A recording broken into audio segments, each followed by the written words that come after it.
Hi, in today's video, I will show you how to remove the screen lock on your Android phone. If you no longer want to use a PIN, password, or pattern to unlock your phone, you can change your screen lock settings and remove it. Let's get started. First, open the Settings app on your Android phone.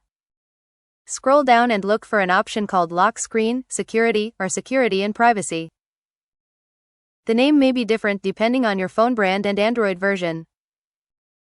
Tap on the option that controls your screen lock settings.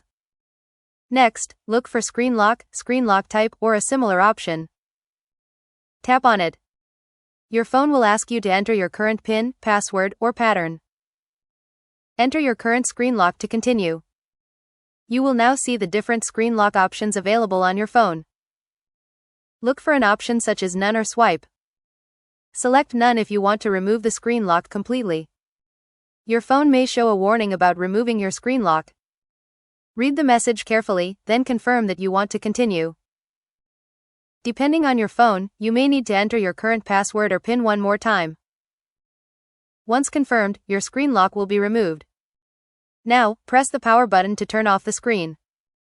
Turn the screen back on and check if your phone opens without asking for a PIN, password, or pattern.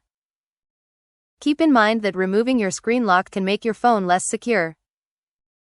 Anyone who has access to your phone may be able to open it and view your personal information. For better security, you may want to keep a PIN, password, pattern, fingerprint, or face unlock enabled.